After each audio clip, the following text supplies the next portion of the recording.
ಮೂಡಲಿನಲ್ಲಿ ಕೆಲವೊಮ್ಮೆ ಜನರು ಅರಿಯದೆಯೇ ಕೆಲವು ತಪ್ಪುಗಳನ್ನು ಮಾಡುತ್ತಾರೆ. ಅದು ಅವರ ಕೆಲಸ ಮತ್ತು ಆರೋಗ್ಯದ ಮೇಲೆ ಪರಿಣಾಮ ಬೀರುತ್ತದೆ.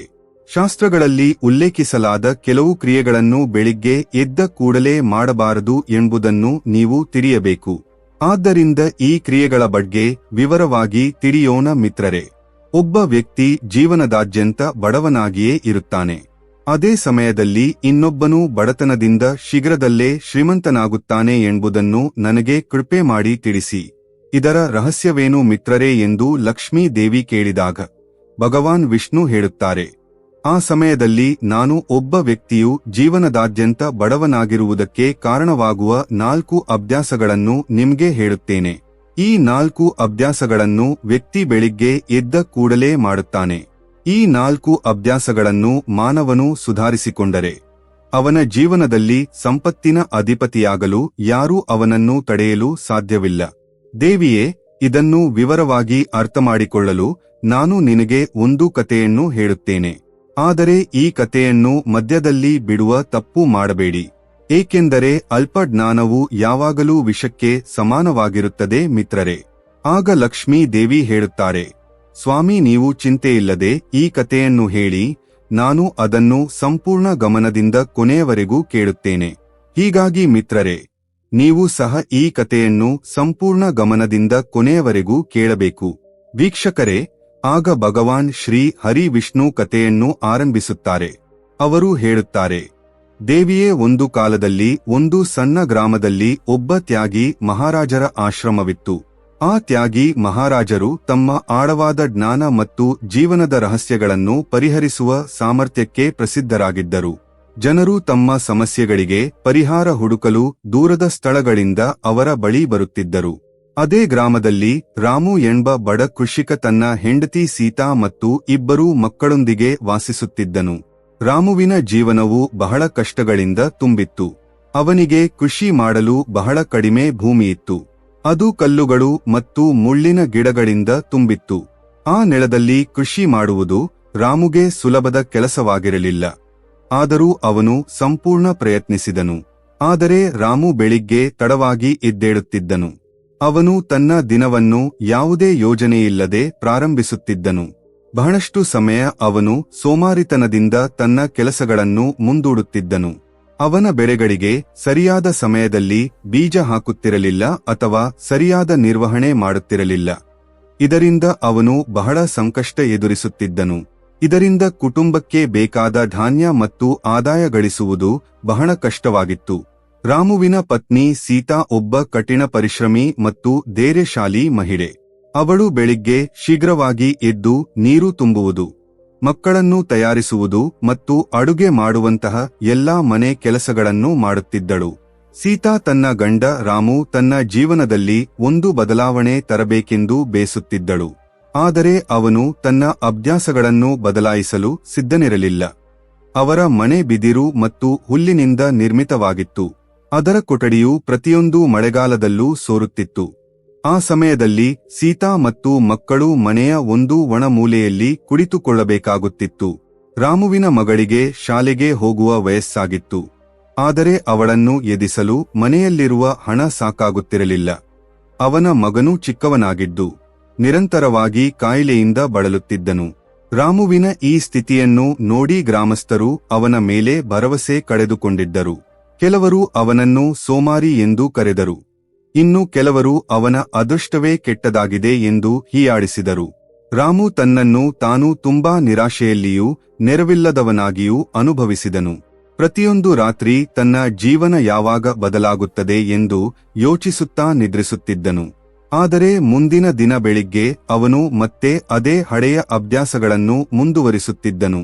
ಒಂದು ದಿನ ಗ್ರಾಮದಲ್ಲಿ ತ್ಯಾಗಿ ಮಹಾರಾಜರವರು ಹತ್ತಿರದ ಆಶ್ರಮದಲ್ಲಿ ವಾಸಿಸುತ್ತಿದ್ದಾರೆ ಮತ್ತು ಜನರ ಸಮಸ್ಯೆಗಳನ್ನು ಪರಿಹರಿಸುತ್ತಿದ್ದಾರೆ ಎಂಬ ಸುದ್ದಿ ಹರಿದಾಡಿತು. ಸೀತಾ ರಾಮುವನ್ನು ಒತ್ತಾಯಿಸಿ, ನೀವು ತ್ಯಾಗಿ ಮಹಾರಾಜನ ಬಳಿ ಹೋಗಿ, ಅವರು ಖಂಡಿತವಾಗಿ ನಿಮ್ಗೆ ಸಹಾಯ ಮಾಡುತ್ತಾರೆ ಎಂದಳು. ಮೊದಲಿಗೆ ರಾಮನು ಹಿಂಜರಿದನು. ಆದರೆ ಕೊನೆಗೆ ಅವನು ಆಶ್ರಮಕ್ಕೆ ಹೋಗಲು ನಿರ್ಧಾರ ಮಾಡಿದನು. ವೀಕ್ಷಕರೇ, ರಾಮು ತ್ಯಾಗಿ ಮಹಾರಾಜನ ಬಳಿ ಬಂದನು. ಅವನು ಅವರ ಪಾದಗಳಿಗೆ ಬಿದ್ದು, ನಮಸ್ಕಾರ ಮಾಡಿದನು ಮತ್ತು ತನ್ನ ಬಡತನ ಹಾಗೂ ಸಮಸ್ಯೆಗಳ ಬಗ್ಗೆ ವಿವರಿಸಿದನು. ರಾಮು ಹೇಳಿದನು, ಮಹಾರಾಜರೇ, ನಾನು ಬಹಳ ಬಡವ. ಹಗಲು ರಾತ್ರಿ ಕೆಲಸ ಮಾಡುತ್ತೇನೆ, ಆದರೆ ನನ್ನ ಜೀವನದಲ್ಲಿ ಸಂತೋಷ ಬರುವುದಿಲ್ಲ. ದಯವಿಟ್ಟು ನನಗೆ ಮಾರ್ಗದರ್ಶನ ಮಾಡಿ ಮಿತ್ರರೇ. ತ್ಯಾಗಿ ಮಹಾರಾಜರು ರಾಮನನ್ನು ನೋಡಿ ನಗುತ್ತಾ ಹೇಳಿದರು, ರಾಮು, ಬಡತನವು ಕೇವಲ ಹಣದ ಕೊರತೆಯಲ್ಲ, ಅದು ಮನಸ್ಸಿನ ಮತ್ತು ಅಭ್ಯಾಸಗಳ ಪ್ರತಿಬಿಂಬವಾಗಿದೆ. ನೀನು ಇಚ್ಛಿಸಿದರೆ ನಿನ್ನನ್ನು ಯಾವಾಗಲೂ ಬಡವನನ್ನಾಗಿ ಇಡುವ 4 ಅಭ್ಯಾಸಗಳ ಬಗ್ಗೆ ನಾನು ನಿನಗೆ ಹೇಳಬಲ್ಲೆ. ನೀನು ಅವುಗಳನ್ನು ಅರ್ಥಮಾಡಿಕೊಂಡು ಕೈಬಿಟ್ಟರೆ ನಿನ್ನ ಜೀವನ ಬದಲಾಗುತ್ತದೆ. ಆಗ ರಾಮು ಕೇಳಿದನು, ಮಹಾರಾಜರೇ, ದಯವಿಟ್ಟು ಆ 4 ಅಭ್ಯಾಸಗಳ ಬಗ್ಗೆ ಶೀಘ್ರವಾಗಿ ಹೇಳಿ. ಆಗ ತ್ಯಾಗಿ ಮಹಾರಾಜರು ಹೇಳಿದರು, ಸರಿಯಾಗಿ ಕೇಳು ರಾಮು. ಒಬ್ಬ ವ್ಯಕ್ತಿ ಬೆಳಿಗ್ಗೆ ಎದ್ದಾಗ ಸೋಮಾರಿಯಾಗಿ ತನ್ನ ದಿನವನ್ನು ಸರಿಯಾಗಿ ಪ್ರಾರಂಭಿಸದಿದ್ದರೆ ಅವನ ಜೀವನ ಯಾವಾಗಲೂ ಹಿಂದುಳಿದಿರುತ್ತದೆ. ನಾನು ಒಂದು ಚಿಕ್ಕ ಕಥೆಯ ಮೂಲಕ ನಿನಗೆ ವಿವರಿಸುತ್ತೇನೆ. ಒಂದು ಕಾಲದಲ್ಲಿ ಒಬ್ಬ ರಾಜನು ತನ್ನ ದೇಶದ ಕೃಷಿಕರಿಗೆ ಸೋಮಾರಿತನದ ದುಷ್ಪರಿಣಾಮಗಳ ಬಗ್ಗೆ ಕಲಿಸಲು ಬಯಸಿದನು. ಒಂದು ದಿನ ಬೆಳಿಗ್ಗೆ ಸೂರ್ಯನು ಉದಯವಾಗುವ ಮೊದಲು ಅವನು ಅರಮನೆಯ ಮುಖ್ಯ ಬಾಗಿಲ ಹೊರಗೆ ಬೆಳ್ಳಿ ನಾಣ್ಯಗಳು ಮತ್ತು ರತ್ನಗಳನ್ನು ಹರಡಿದನು. ಮೊದಲು ಬರುವವನು ಈ ಸಂಪತ್ತನ್ನು ತೆಗೆದುಕೊಂಡು ಹೋಗಬಹುದು ಎಂದು ಘೋಷಿಸಲಾಯಿತು. ಆದರೆ ಬಹಳಷ್ಟು ಕೃಷಿಕರು ಸೋಮಾರಿತನದಿಂದ ತಡವಾಗಿ ಎದ್ದರು.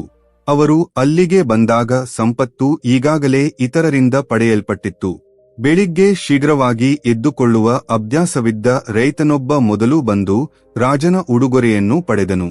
ರಾಜನು ಎಲ್ಲಾ ಕೃಷಿಕರಿಗೆ ಹೇಳಿದನು, ಆಲಸ್ಯವನ್ನು ಒಪ್ಪಿಕೊಳ್ಳುವವನು ತನ್ನ ಜೀವನದ ಪ್ರಮುಖ ಅವಕಾಶಗಳನ್ನು ಕಳೆದುಕೊಳ್ಳುತ್ತಾನೆ. ಸರಿಯಾದ ಸಮಯದಲ್ಲಿ ಎದ್ದುಕೊಳ್ಳುವುದೇ ಯಶಸ್ಸಿನ ಕೀಲಿ. ರಾಮು ತಲೆ ತಗ್ಗಿಸಿ ತಾನು ಬೆಳಿಗ್ಗೆ ತಡವಾಗಿ ಏಳುವ ತಪ್ಪನ್ನು ಒಪ್ಪಿಕೊಂಡನು. ಮರುದಿನ ತ್ಯಾಗಿ ಮಹಾರಾಜರು ಇನ್ನಷ್ಟು ವಿವರಿಸಿದರು. 2ನೇ ಅಭ್ಯಾಸ, ನಕಾರಾತ್ಮಕ ಚಿಂತನೆ. ಒಬ್ಬ ವ್ಯಕ್ತಿ ಬೆಳಿಗ್ಗೆ ಎದ್ದಾಗ ತನ್ನ ಮನಸ್ಸಿನಲ್ಲಿ ಕಳವಳ, ಭಯ ಮತ್ತು ಅಸಂತೋಷದಂತಹ ಯೋಚನೆಗಳನ್ನು ಬೆಳೆಸಿದರೆ ಅವನ ಸಂಪೂರ್ಣ ಶಕ್ತಿ ನಾಶವಾಗುತ್ತದೆ. ಅವರು ಒಂದು ಕತೆ ಹೇಳಿದರು. ಒಮ್ಮೆ ಒಬ್ಬ ವ್ಯಾಪಾರಿ ಮಹಾರಾಜರಿಗೆ ತನ್ನ ಸಂಕಷ್ಟವನ್ನು ವಿವರಿಸಿದನು. ನನ್ನ ವ್ಯಾಪಾರ ದಿನದಿಂದ ದಿನಕ್ಕೆ ಕುಸಿಯುತ್ತಿದೆ, ಏಕೆ ಹೀಗಾಗುತ್ತಿದೆ ಎಂದು ಕೇಳಿದನು. ಮಹಾರಾಜರು ಪ್ರತಿದಿನವೂ ಅವನ ಚಿಂತನೆಗಳನ್ನು ಗಮನಿಸಲು ಹೇಳಿದರು. ವ್ಯಾಪಾರಿಯು ಬೆಳಿಗ್ಗೆ ಮೊದಲ 1 ಗಂಟೆಯಲ್ಲಿ ಇಂದು ನನಗೆ ನಷ್ಟವಾಗುತ್ತದೆ ಎಂದೇ ಯೋಚಿಸುತ್ತಿದ್ದನು. ಮಹಾರಾಜರು ಹೇಳಿದರು, ನಿನ್ನ ನಕಾರಾತ್ಮಕ ಚಿಂತನೆಗಳು ನಿನ್ನ ಕೆಲಸಗಳನ್ನು ಪ್ರಭಾವಿಸುತ್ತವೆ. ಪ್ರತಿ ಬೆಳಿಗ್ಗೆ ಇಂದು ಉತ್ತಮ ದಿನವಾಗಿರುತ್ತದೆ ಎಂದು ಯೋಚಿಸಿ ಕೆಲಸ ಮಾಡು ಎಂದು ತಿಳಿಸಿದರು. ವ್ಯಾಪಾರಿ ತನ್ನ ಚಿಂತನೆಯನ್ನು ಬದಲಾಯಿಸಿದಾಗ ಅವನ ವ್ಯಾಪಾರವು ಬೆಳೆಯಲು ಆರಂಭಿಸಿತು. ಮಿತ್ರರೇ, ಮಹಾರಾಜರು ಮುಂದುವರಿದು ಹೇಳಿದರು, 3ನೇ ಅಭ್ಯಾಸ, ಅಶಿಸ್ತು. ಒಬ್ಬ ವ್ಯಕ್ತಿ ತನ್ನ ಸಮಯ ಮತ್ತು ಕೆಲಸಗಳಲ್ಲಿ ಶಿಸ್ತನ್ನು ಕಾಪಾಡದಿದ್ದರೆ ಅವನು ತನ್ನ ಕಠಿಣ ಶ್ರಮದ ಫಲವನ್ನು ಪಡೆಯಲು ಸಾಧ್ಯವಿಲ್ಲ. ತ್ಯಾಗಿ ಮಹಾರಾಜರು ಇನ್ನೊಂದು ಕಥೆ ಹೇಳಿದರು. ಒಬ್ಬ ಯುವ ಶಿಷ್ಯನು ಗುರುವಿನಲ್ಲಿ ಯಶಸ್ಸಿನ ದಾರಿ ಕೇಳಿದನು. ಗುರುಗಳು ಪ್ರತಿದಿನ ಸೂರ್ಯೋದಯಕ್ಕೆ ಮೊದಲು ಎದ್ದು ಧ್ಯಾನ ಮಾಡಿ ದಿನವನ್ನು ಯೋಜಿಸಲು ತಿಳಿಸಿದರು. ಶಿಷ್ಯನು ಕೆಲವು ದಿನ ಮಾಡಿ ನಂತರ ಸೋಮಾರಿತನದಿಂದ ಶಿಸ್ತು ಬಿಟ್ಟನು. ಗುರುಗಳು ವಿವರಿಸಿದರು, ಯಶಸ್ಸು ಕೇವಲ ಕಠಿಣ ಶ್ರಮದಿಂದ ಬರಲ್ಲ, ಶಿಸ್ತಿನ ಪ್ರಯತ್ನದಿಂದ ಬರುತ್ತದೆ. ನೀನು ಸಮಯವನ್ನು ಗೌರವಿಸದಿದ್ದರೆ ಸಮಯ ನಿನ್ನನ್ನು ಗೌರವಿಸುವುದಿಲ್ಲ. ರಾಮು ತನ್ನ ದಿನಚರಿಯು ಅಸ್ತವ್ಯಸ್ತವಾಗಿರುವುದನ್ನು ಅರಿತನು. ಕೊನೆಯದಾಗಿ ಮಹಾರಾಜರು 4ನೇ ಅಭ್ಯಾಸ, ಅಸ್ಥಿರತೆ ಎಂದು ಹೇಳಿದರು. ಪ್ರತಿದಿನವೂ ನೀನು ಹೊಸದಾಗಿ ಏನನ್ನಾದರೂ ಪ್ರಾರಂಭಿಸಿ ಅದನ್ನು ಮುಗಿಸದಿದ್ದರೆ ಜೀವನ ಅಪೂರ್ಣವಾಗುತ್ತದೆ. ಇದನ್ನು ವಿವರಿಸಲು ಅವರು ತೋಟದ ಕಥೆ ಹೇಳಿದರು. ಒಬ್ಬ ವ್ಯಕ್ತಿ ಹಲವಾರು ಸಸಿಗಳನ್ನು ನೆಟ್ಟನು, ಆದರೆ ಹಳೆಯ ಸಸಿಗಳಿಗೆ ನೀರು ಹಾಕಲು ಮರೆತನು. ಇದರಿಂದ ಎಲ್ಲಾ ಸಸಿಗಳು ಒಣಗಿ ಹೋದವು. ಸ್ಥಿರತೆಯಿಲ್ಲದವರು ಗುರಿಯನ್ನು ಸಾಧಿಸಲು ಸಾಧ್ಯವಿಲ್ಲ. ರಾಮು ತಾನು ಮಾಡುತ್ತಿದ್ದ ಈ ಎಲ್ಲಾ ತಪ್ಪುಗಳನ್ನು ಅರಿತುಕೊಂಡು ಜೀವನವನ್ನು ಬದಲಾಯಿಸಲು ನಿರ್ಧರಿಸಿದನು.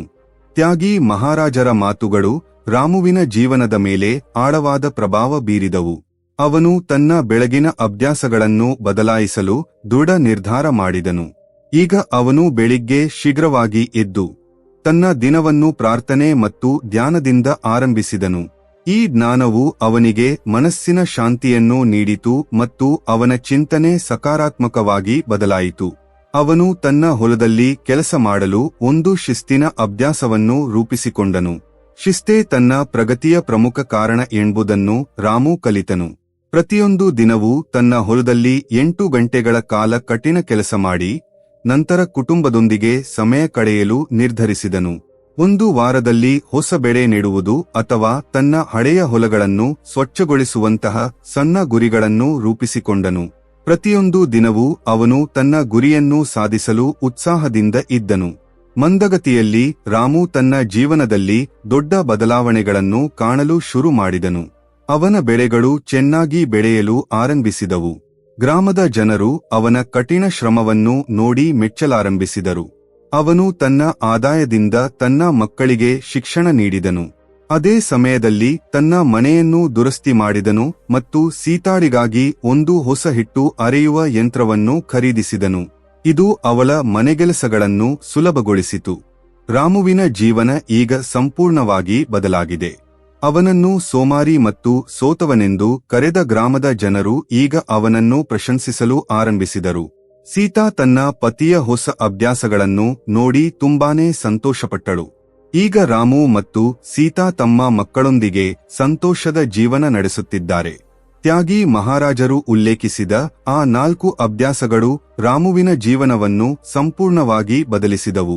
ಅವನಿಗೆ ಬಡತನದಿಂದ ಹೊರಬರುವ ಮಾರ್ಗ ಮಾತ್ರ ಸಿಗಲಿಲ್ಲ, ತನ್ನ ಮನಸ್ಸು ಮತ್ತು ಆತ್ಮದಲ್ಲಿ ತೃಪ್ತಿ ಹಾಗೂ ಶಾಂತಿಯನ್ನು ಕೂಡ ಪಡೆದನು. ಮಿತ್ರರೇ, ಇದನ್ನು ಹೊರತುಪಡಿಸಿ ಇನ್ನೂ 4 ಕ್ರಿಯೆಗಳಿವೆ. ಅವುಗಳನ್ನು ಜನರು ಬೆಳಿಗ್ಗೆ ತಿಳಿಯದೆ ಹಲವಾರು ಬಾರಿ ಮಾಡುತ್ತಾರೆ. ಅವು ಅವರ ಕೆಲಸ ಮತ್ತು ಆರೋಗ್ಯದ ಮೇಲೆಯೂ ಪ್ರಭಾವ ಬೀರುತ್ತವೆ. ಶಾಸ್ತ್ರಗಳಲ್ಲಿ ಉಲ್ಲೇಖಿತವಾದ ಕೆಲವು ಕ್ರಿಯೆಗಳಿವೆ. ಅವುಗಳನ್ನು ಬೆಳಿಗ್ಗೆ ಎದ್ದ ನಂತರ ಎಂದಿಗೂ ಮಾಡಬಾರದು. ಇಲ್ಲದಿದ್ದರೆ ಅದೃಷ್ಟದ ಬದಲಿಗೆ ಕಷ್ಟದ ದಿನಗಳು ಎದುರಾಗುತ್ತವೆ.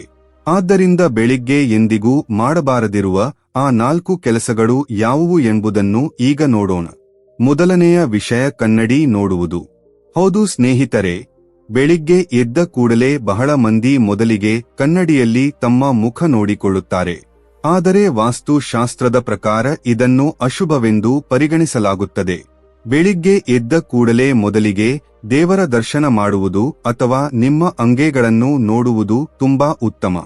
ಈ ರೀತಿಯಾಗಿ ಮಾಡುವ ಮೂಲಕ ದಿನವು ವಿಶೇಷವಾಗಿ ಆರಂಭವಾಗುತ್ತದೆ. ಎರಡನೆಯ ವಿಷಯ ನಿಂತಿರುವ ಗಡಿಯಾರ.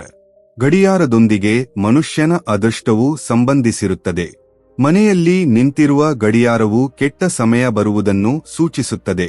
ಶಾಸ್ತ್ರಗಳ ಪ್ರಕಾರ ನಿಂತಿರುವ ಗಡಿಯಾರವನ್ನು ನೋಡುವುದು ಅಶುಭವನ್ನು ಉಂಟುಮಾಡಬಹುದು. ಅಂದು ಮಾಡುವ ಎಲ್ಲಾ ಕೆಲಸಗಳಲ್ಲಿ ಅಡ್ಡಿ ಉಂಟಾಗಬಹುದು ಮತ್ತು ಯೋಜಿತ ಕೆಲಸಗಳು ಕೂಡ ಹಾಳಾಗಬಹುದು. ಮೂರನೆಯ ವಿಷಯ ಅಶುದ್ಧವಾದ ಪಾತ್ರೆಗಳು. ಬೆಳಿಗ್ಗೆ ಎದ್ದಾಗ ಅಶುದ್ಧವಾದ ಪಾತ್ರೆಗಳನ್ನು ನೋಡುವುದು ಶರೀರದಲ್ಲಿ ಧನಾತ್ಮಕ ಶಕ್ತಿಯ ಹರಿವನ್ನು ಕಡಿಮೆ ಮಾಡುತ್ತದೆ. ಶಾಸ್ತ್ರಗಳ ಪ್ರಕಾರ ರಾತ್ರಿಯೇ ಅಡುಗೆ ಮನೆಯನ್ನು ಸ್ವಚ್ಛಗೊಳಿಸಿ ಮಲಗಬೇಕು. ಅಶುದ್ಧವಾದ ಪಾತ್ರೆಗಳನ್ನು ಹಾಗೆಯೇ ಬಿಡುವುದು ಮನೆಗೆ ಬಡತನವನ್ನು ತರುತ್ತದೆ. ಏಕೆಂದರೆ ಲಕ್ಷ್ಮೀ ದೇವಿಯು ಅಡುಗೆ ಮನೆಯಲ್ಲಿ ವಾಸಿಸುತ್ತಾಳೆ.